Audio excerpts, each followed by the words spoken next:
Hammaga assalomu alaykum. O'tgan darsda aytganimizdek, bugungi darsda program CS'da ishlatilgan admin user va admin kontekstni ko'rib chiqamiz. Buning uchun data papkasini admin userda ochib ko'ramiz. Admin user fayli bu identity user faylidan voris olgan class. Agar unga birorta property qo'shsak va migratsiya qilsak, bu avtomatik ravishda bazadagi foydalanuvchilar jadvaliga qo'shiladi. Biz bu faylga hech nima qo'shmaymiz. Hozir admin kontekst ko'rib chiqamiz. Admin kontekst ochib olamiz.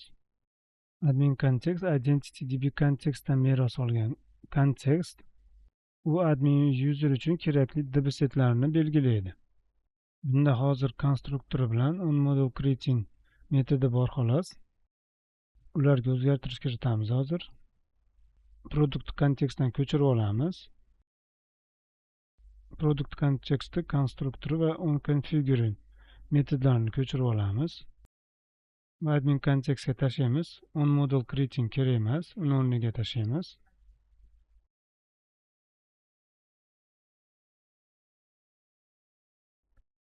Product context konstruktorda nomini admin kontekstga o'zgartirib qo'yamiz.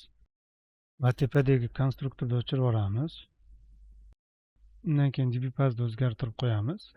Pastki chiziqcha bilan kichkina harfdan yozib qo'yamiz. dbpass zillampochkani ezib yangi private field hosil qilib olamiz.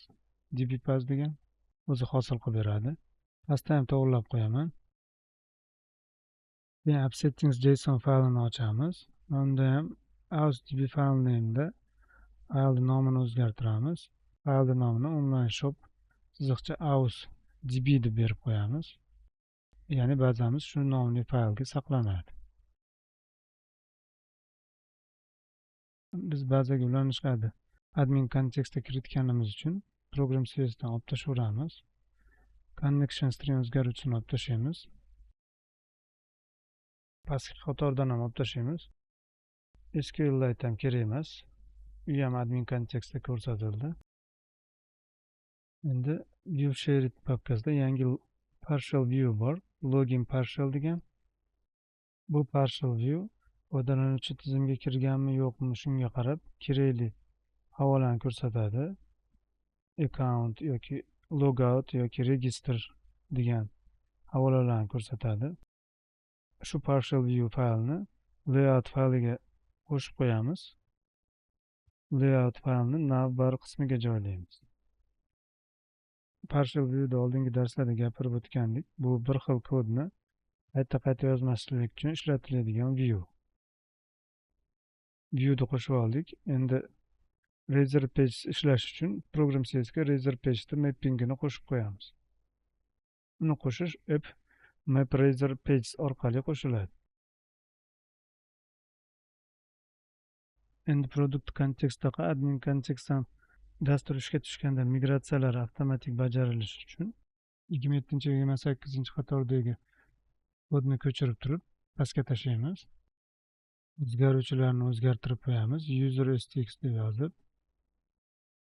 get required service'ga tipini admin kontekst deb yozib qo'yamiz. Product kontekst o'rniga migratsiyalarda avtomatik qo'llanadigan qilib oldik. Endi unga migratsiyani ham yaratib qo'yishimiz kerak. Pastda PowerShell oynasiga yozamiz. .NET Def Migrations add deb turib migratsiyaning nomini beramiz. Initial identity deb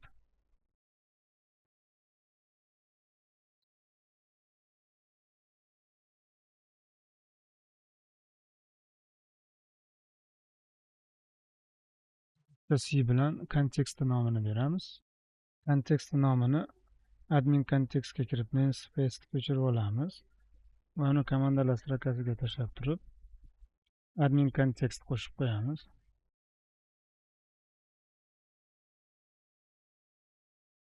Undan keyin migrations /aus deb yozamiz.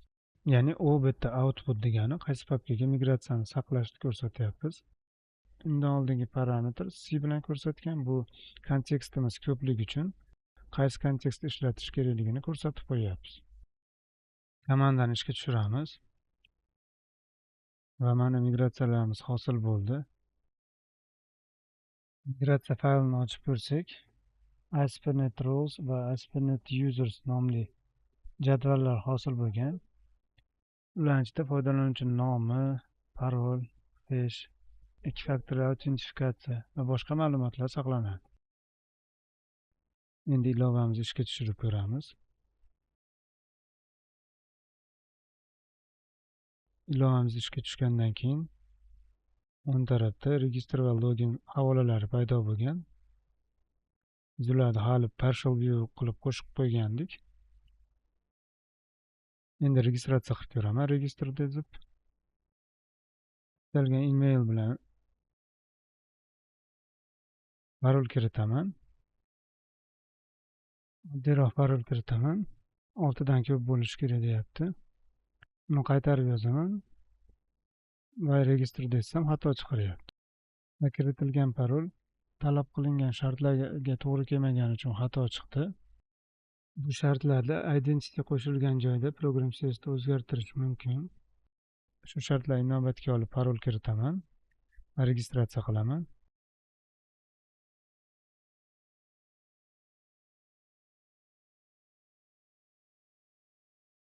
Bu joyda email jo'natish xizmati sozlanmagani uchun oddiy ssilka chiqadi. Uni ezib turib tasdiqlaymiz akkauntimizni va registratsiya tugaydi shu bilan.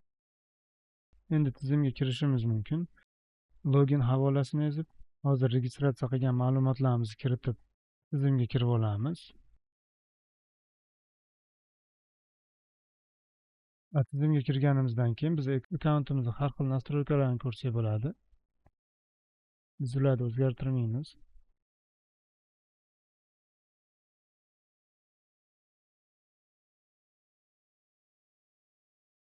Endi mahsulotlarga kirib ko'ramiz. U bizda ochilyapti. Sistemadan chiqamiz, yana ochib ko'ramiz. Yana ochilyapti. Endi shu oynani faqat login bilan kirgan foydalanuvchiga ochiladigan qilamiz. Buning uchun Product Controller faylini ochib olamiz. Va shu controller klassini ustiga Authorize degan atribut qo'shib qo'yamiz. Categories Controllers'da ham shunaqa qilamiz va ishga tushirib ko'ramiz.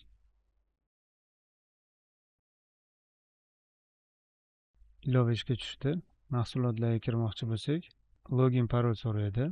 Ularni kiritganimizdan keyin mahsulotlar ko'rsatadi. Kategoriyada ham xuddi shunaqa. Endi chiqib turib kirib ko'ramiz. Kategoriyaga kirsak, login parol so'raydi. Demak, avtorizatsiya ishlayapti.